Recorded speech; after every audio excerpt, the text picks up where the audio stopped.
Hey everyone, it's Hailey, and today I'm going to be talking about some books that I've read recently that I haven't gotten the chance to talk about yet.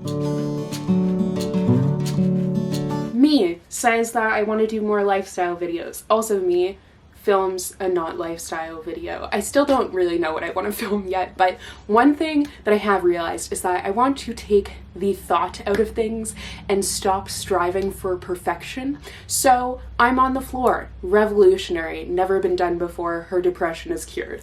Just kidding. But I just one of the things that I hate about filming recent reads or wrap-ups is that I take notes before and I have to formulate my thoughts on all of these books. So sometimes I'll put them off forever because that seems like such a small thing, but I just find it so tedious and boring. But I also do it because I know that I've forgotten half of the things because I have a terrible memory, so I want to formulate my thoughts and everything, but then the videos just end up being boring and it's like me reading from a script. So today we're trying something different. I have zero notes. I have not prepared. Some of these books I haven't read since 2020, November, because Bookmas happened and everything, so I just didn't get the chance to talk about them. I have 18 books to share with you guys today, and I'm going to try and do that as quickly as possible, but also as concisely as possible, but basically just giving you kind of my more organic thoughts, I guess. Also, please excuse my hair. I can't get my roots done. Please excuse my makeup. I got a bunch of new palettes and I have been experimenting with them.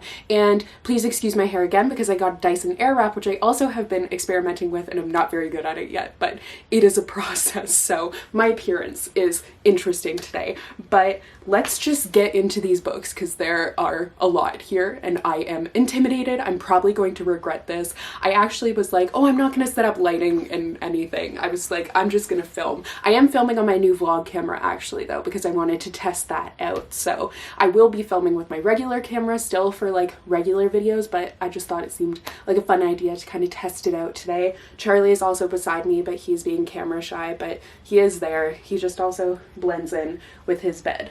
Let's see. Here he is. He found a peanut outside that he has been chewing, so I think that's what he's doing, but hello. Charlie is here. Do you want to talk about some books today? Do you want to share your thoughts on things? Perfect. Revolutionary. Thank you. So he's just gonna be chilling here and being my co-host, even though you can hardly see him because he entirely blends in with the bed. But anyways, I think I started a sentence and didn't finish it, but oh, the lighting thing. So yeah, I wasn't gonna set up any lighting, but I did set up lighting. I think it's making me look paler than I am, but whatever, I don't care. It's fine. So anyways, no particular order, I guess. I'm just going to pick up whatever is in front of me. Actually, this is chaotic. Wow. I'll talk about the book that I'm currently reading. So I'm currently reading We Are Not Free by Traci Chee. I'm not far enough to say my final thoughts or anything, but I'm on page 160 and I have been thoroughly enjoying this. This is even better than I expected. It is an own voices story inspired by the author's own family and their history of being in Japanese internment camps during World War II.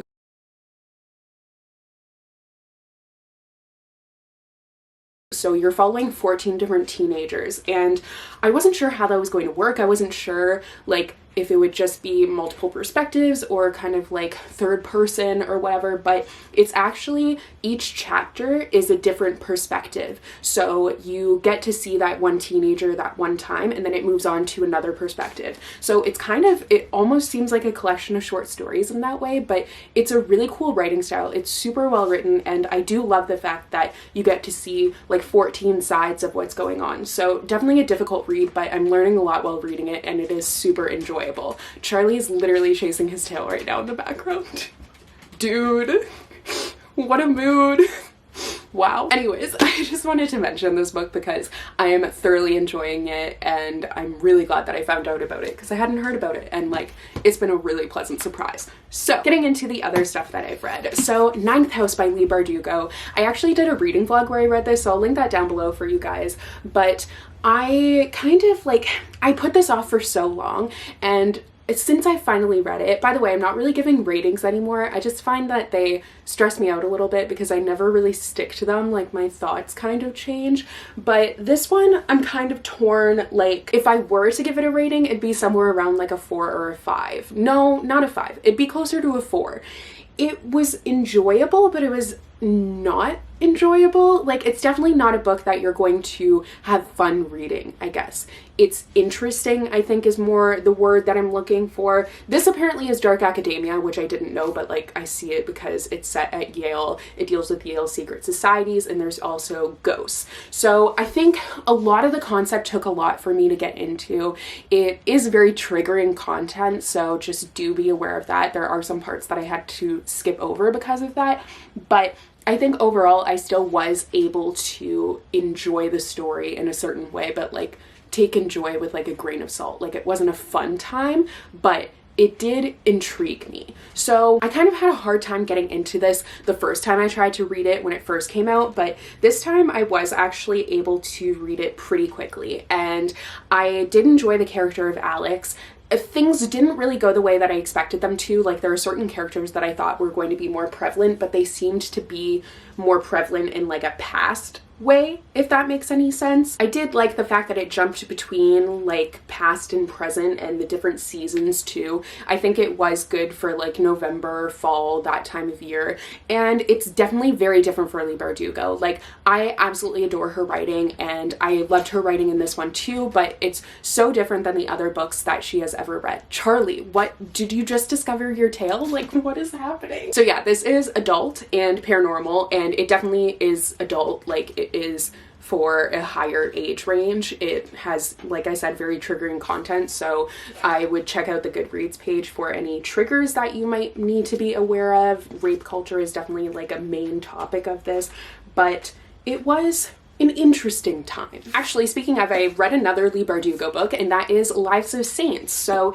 this is the book that Alina is carrying in the Grisha trilogy, the original books, and this came out and like no one was really talking about it, to be honest. I have no clue why, because usually Leigh Bardugo releases whatever they are, they're really hyped up, but for some reason this one I hadn't really heard anything about, and I didn't know it was coming out until I actually ordered it and like it was out, and I was like, oh, okay. So I was really excited for it though, because it's kind of like Language of Thorns in that way, because it's like short stories. This time it's like legends surrounding the different saints, and that like it really builds up the Grisha universe. I think this would be really cool to read around when you're reading those books for the first time, but I read this in a day, like super quickly. The illustrations in it are absolutely beautiful, but the stories of these saints are like very short. Some of them are like a page, but I liked that. Like, I thought it read like true mythology, and her writing translated very well into that. And like I said, it built up the world super well, and I was very intrigued by everything, and I enjoyed the fact that they were shorter stories. I know some people don't like that because you can't really get into the characters, but I felt like I was able to connect with them just because it felt realistic for these stories about saints to be so short. I don't know if that really makes any sense, but overall, like, I really enjoyed reading this. So another book that I read last year, and Ninth House was the other book that I read last year. I don't remember if I said that, but I read it in like November. But Well Met by Jen Deluca, I read this around the end of November, and this one I took a really long time to read, but I did enjoy it a lot. It's enemies to lovers, but it's set at a Renaissance fair, and the main character is like in the fair world, but she is being exposed to it for the first time. She never has participated before, and she's working as a tavern wench. I thought that the Renaissance fair was a really cute idea. That's not really something I know a lot about, but I did like that it brought kind of like this old time charm to a modern day story, so you got kind of that mix of the two. I liked the fact that the love interest was a pirate. Like, it was just those scenes very steamy. But I will say, I think my expectations for this one were a little bit too high. I had just heard nothing but like fantastic things about it from everyone, and I just kind of felt like I was missing something in that way, because it took me a little bit to get into the story, get into the chemistry between the two characters. Once I did, I was like, okay, great, like I see it, I understand it, but it took a little bit to get there, and the payoff wasn't entirely worth it to me.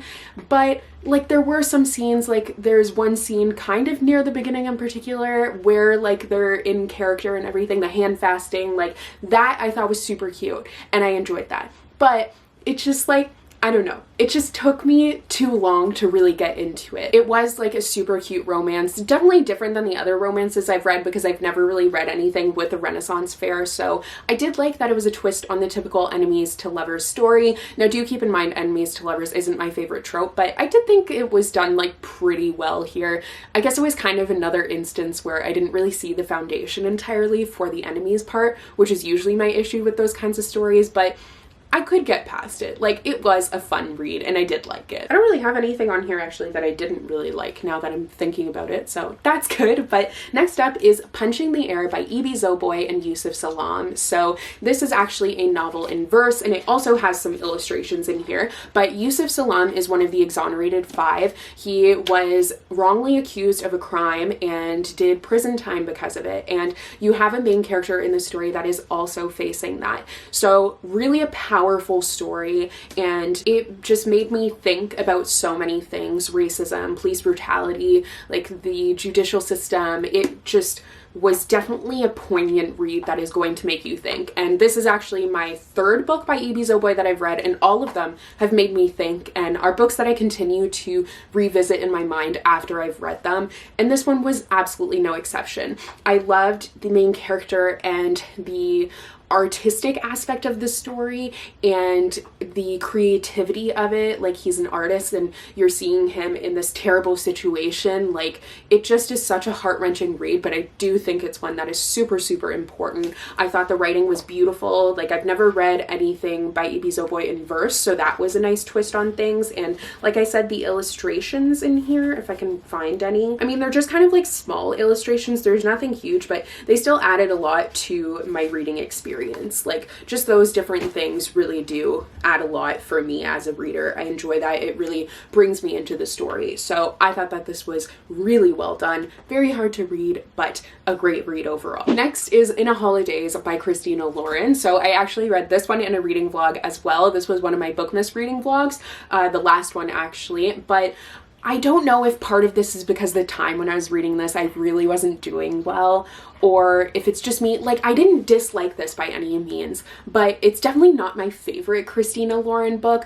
I thought that the holiday aspect was super cute and very well done. Now, you deal with a character who is going to Utah to this snowy cabin that her family goes to every year. It's her and these other families, and they've gone for years and years, but this year it's going to be the last year because they're selling the cabin. So she's on her way back, like she's in a car, and then she's like calling out to the universe, being like, what do I need to make me happy? And then she ends up waking up the first day in Utah. So she's living those days over and over again. So there is kind of a magical twist to it, which they don't typically do. I've never read a story by them where they have that. And I thought that was pretty well done. However, it kind of was very prevalent in the first half of the story, but then it kind of ended up falling off in the end, which was a little bit odd, and I wasn't sure how I felt about that. I didn't know where the romance was going at first because I felt like it could go one of two ways, and I wasn't really getting signs that it was going either way, I guess. Like, it just seemed very like, oh, okay, I guess like this romance is happening now. I didn't really feel that chemistry, which ended up affecting my enjoyment. Like, I did love the Christmas aspect. There were so many festive things going on in here. I don't know if I would necessarily recommend it for outside of Christmas though. I think as a holiday read, super fun, super cute, second chance romance, one of my favorite tropes. Like, I think maybe my expectations were just really high, but ultimately it was just the chemistry between the love interest and the main character. I liked both of them as individuals, but I just felt like I was kind of kept at an arm's length from it, I guess, because it was like you were kind of kept guessing a little bit, and I don't know if that's just me, but in the beginning you're kind of kept guessing, and then it's like all of a sudden, oh yes, this is what's happening. So I was like, I don't know if I really believe this, but it was a good Christmas read. I guess I'll just talk about the other 2 books that I read for Bookmas reading vlogs as well. So the next book is They Went Left by Monica Hesse. This is definitely not a Christmassy read at all. This is a World War II historical fiction. However, it's actually set after the war. So you are seeing the after effects and how these people who were in concentration camps and entirely uprooted from their lives are trying to find each other afterwards, and how they're trying to rebuild their lives. It's very different in that way, and I loved that aspect of it. it did, like, I don't want to say a lot about this book because I think you just kind of need to read it, but I kind of saw where things were going, which is very rare for me. Like, I knew what was going to happen in the end, which I usually don't. Like, that's very, very rare for me. I never really guess things, but I knew what the ending was going to be, and that kind of a little bit affected my enjoyment. However, I did still love this book, and I would really recommend it. I thought it was great to see a different aspect of that time period. You never really see the afterwards. I've never read a book that deals with that, and that is, like, this was so hard to read. Like, I just felt for the characters so much, and how everyone has kind of a similar story, but like, it's just, it's such a difficult time, and I think that the author was very well researched, did a really good job of bringing you there, as hard as it might be, bringing you into the mind of someone who has been through such a terrible thing and is now trying to rebuild a life after that. Like, how do you rebuild a life after experiencing something like that? It just was so, like, I don't know. It was really well done. Definitely worth the read, especially if you love World War II historical fiction. I think this is one that you should totally add to your TBR. And the other book that I read for a Bookmas reading vlog was The Ballad of Songbirds and Snakes by Suzanne Collins. I'm still not really sure how I feel about this one, to be honest. Like, I didn't not like it, but then I also didn't like it. I was kind of bored. I didn't really see where the story was going to go, and I enjoy a villain backstory, and this is definitely a different kind of villain backstory, but I think, like, I don't think it was entirely necessary. I'm always really hesitant when an author adds on to a series that's already done, like, and maybe that's because I'm not really big into series, so I'm like, just leave it, like, it's fine. But I did decide to give this one a chance, and I literally could not tell you how I really felt about it because my feelings are so mixed. Like, I think overall, though, it was just kind of forgettable, to be honest. Like, I remember certain parts of it, but I don't remember it in the same way as The Hunger Games. Like, The Hunger Games was super powerful and poignant and made you think, and this one did make me think, but, like, I don't think it really had the lasting impression that I would have wanted it to for a villain backstory, especially for such, like, an iconic and hard, like, not hard villain, but, like, terrible villain, I guess. I don't know. Someone who's, like, so messed up. I wanted to know a little bit more about him, and I guess, like, I did get quite a bit. Like, I could see where things were going, but I just didn't think that it gave me enough to be necessary, I guess. I don't know if that really makes sense. Like, I just kind of think that they published this because they knew that people would read it and buy it, and, like, I did, so win, but I don't think it's entirely necessary. Next is Invictus by Ryan Graudin. I ended up picking this up on a whim. Ryan Graudin is the author of Wolf by Wolf, which I read last year and loved, and I read this one this year, and it's totally different than Wolf by Wolf. Totally different than anything else by her, but I still really enjoyed this one. So it deals with time travel. Like, basically just picture Doctor Who and put it into a book, and that's kind of what you get. Like, you get the fun and whimsy of Doctor Who, but also, like, all this timey-wimey, wibbly-wob, I can't speak right now, but you get all of that, and it's really fun to travel through history with the characters and, like, see what their world is like. I think there might be, like, I just can't help but think that there's probably a lot of plot holes with this story with the amount of time that it's dealing with, but I'm not smart enough to really think about those things, so I really enjoyed it. I think a lot of, like, the science and thought behind it went right over my head, but the characters were engaging. There was a lot of mystery surrounding the story too, and a lot of questions throughout all of it that you want to have answered, but it keeps you reading. Like, it was just very exciting and adventurous, and it reminded me a lot of Passenger by Alexandra Bracken, and it's kind of what I wanted that book to be, is what I got here. So that was nice, but it also reminded me of The Girl from Everywhere by Heidi Heelig, which I think I had, like, okay feelings about that one. I don't really remember, but if you did enjoy this one, that is another one to check out. But I just think that Ryan Graudin does a great job of writing unique and interesting reads. I actually went to check to see if she was coming out with anything else, but I haven't seen anything, so I don't know if she's done with writing, but like that would make me really sad if she is, because I have a blast with reading her books. Like, they are a great time. This one in particular, I know she wrote after writing Wolf by Wolf, because Wolf by Wolf was so like intense and gritty and really hard, and this one still has those intense moments, but I see where there's more of like the whimsy and fun of things. Like, you get to visit Renaissance France, you get to go to the Titanic, not that that's whimsical at all, but you get to see all these different points in history and all of it connects, and it's just really, really cool. So this is a standalone as well, which I feel like you don't get a lot of with sci-fi as well as fantasy. Like, I don't read a lot of sci-fi, but it was just a fun time. So if you're looking for like a fun, adventurous escapism read, I think this would be a great one to try. I don't know why my voice did that and I sounded like a salesperson there, but I'm not selling it. I get nothing if you buy the book, but I think you might enjoy it. Anyways, next is actually my most recent read, and that is Don't Read the Comments by Eric Smith. So I ended up picking this one up after I had wanted to read it for so long. I didn't even realize that I included it on my January TBR, but I did, so I stuck to my TBR here, yay. But this one is a contemporary that deals with two characters who they have their own lives, like in real life, but then they end up connecting online, and the one character is actually a famous streamer. So the story wasn't really what I expected it to be. I knew that it was going to deal with like what that aspect of like internet fame is like. I don't know why I'm using quotation marks. That's like exactly what it is. But it deals with the extreme dangers of that, because the main character, Divya, she is being targeted because she's a woman. They are saying that she is taking space, like especially because she's a woman of color, they are saying that she's taking space from other streamers who can do it way better. And it just was really difficult to read because of the harassment that she's facing. But I thought it brought up a lot of really great discussions, but also managed to be a fun read at the same time, and also have some really cute, lighthearted, romantic moments to it as well. So it hit a lot of levels. I am not like a gamer. I play Sims and Animal Crossing and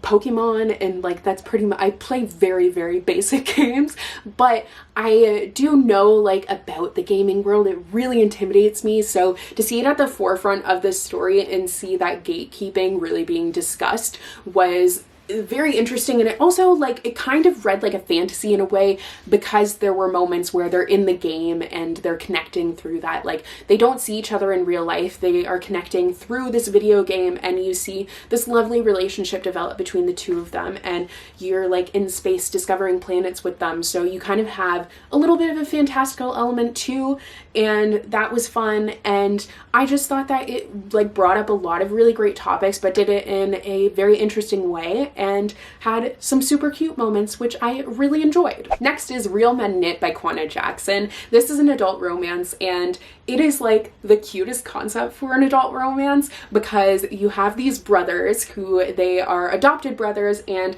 their adoptive mother ends up dying, and that is like the beginning of the story. And she owned this knitting shop in Harlem, and they decide, some of them reluctantly, some of them want to do it, but they decide to, instead of closing the shop and selling it, to try and revive it. And they have a childhood friend who has spent like her whole life at this knitting shop, and she decides to help out. So we have a romance between her and one of the brothers, and I love the brothers. They are so cute. I loved the knitting. Like, everything about this was just really sweet, but also steamy. So it was kind of like that nice mix of the two, and I just enjoyed the characters so much. Like, it's interesting because you start out with the death of one character. Like, I mean, not that she's really a character in the story, but you start off with the death of the character that connected all of the characters that you're reading about, and her presence is really felt throughout the story, and you see what an impact she's had on this neighborhood, on these characters, and bring them together, and like just her heart comes through. So it's such a pure read. Like, the knitting, the everything about it, I had a blast with reading this. It was so adorable, but like I said, like steamy too, so it was the perfect mix of that, and I just really enjoyed it. Definitely want to read some more by this author. I'm not not sure. Like, I was thinking maybe if she writes more romances with like the other brothers, that would be fun, but don't know if she'll do that, but I would definitely read it if she does. Next is actually another adult romance, and that is Bringing Down the Duke by Evie Dunmore. So this I read around when I read Well Met. I actually listened to the audiobook for this one, and it's kind of my first historical romance that I've read. I think I read another one for a book club, but this is like the first one that I really remember. So I really liked this one. I thought it was great. It's definitely like a feminist twist on a historical romance. You have a character who she is working for the suffragettes, and she's working there to try and get a scholarship for her to be one of the first female students at Oxford, which is really cool. And she's super driven, but her task with the suffragettes is to befriend this duke and switch him to their side because he's an advisor to the queen. So that's the whole thing. It's like a political thing, but obviously, like, you know, things kind of change, but it was super cute. Like, honestly, I loved the point in history. It was just had, once again, the cute and steaminess to it, and it also had like a really impactful storyline too, which was very nice. Okay, and the last physical book that I have here is Kingdom of the Wicked by Kerri Maniscalco. This really tells me how long it's been since I have talked about some books that I have actually read, because I feel like I spent a lot of time talking about books that I want to read, which I love doing, but I just haven't done a wrap up in a hot second, because this I read at the end of October, beginning of November. I read it very quickly, actually listened to the audiobook again. I really love to listen to Kerri Maniscalco's books on audio. This is the latest book by the author of Stalking Jack the Ripper, which I super enjoyed. So one of my favorite aspects of Stalking Jack the Ripper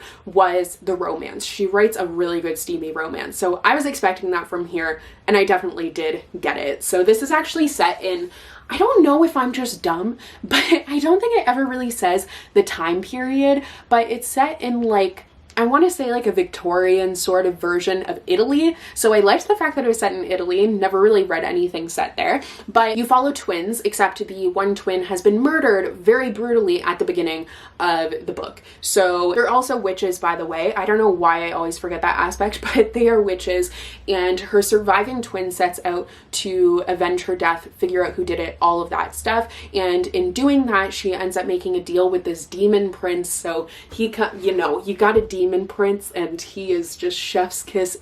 This is filled with angst. All of the angst in this story. It's just ridiculous, but I did like the angst that was there. I thought that was really well done. Definitely not a disappointment in the romance department once again. I liked the sisterhood aspect too, even though the one sister is dead. Like, that bond still is very prevalent throughout the story. There was also an interesting magical twist to things. Like, Stalking Jack the Ripper didn't have a magical element to it, if I'm remembering correctly. So it was interesting to see that, and I thought the setting was really well done, and definitely makes me, I don't know if this is a standalone. I don't think so. There's probably more. But anyways, I will be reading more if there is more, for sure, because I want to know more about these characters. I just had a really great time reading this. It's perfect for around October, but really just read it any time of year because it's good. Whenever you're wanting like a witchy, dark, demony, that sort of read, this is a great one. Okay, so those are the books that I have read recently. So now I'm all caught up with that, but I hope that you guys liked this. I know it's kind of a little bit different than the way that I usually do recent reads. I mean, it probably doesn't really seem that different to you, but for me it was very different because I literally was just like talking through my thoughts as they came to me, and that probably means this is a mess, but I still think you may have gotten something. I hope you did. But I obviously have read some really great books lately, and I'm hoping to keep that up because I have honestly been enjoying everything I've been reading, which is awesome. So thank you guys so much for watching today's video. Please let me know if you have also read any of these books, your thoughts on them, and any of the books that you have read recently, because I would love to know what you are reading as well. So I will see you guys in my next video soon. Bye!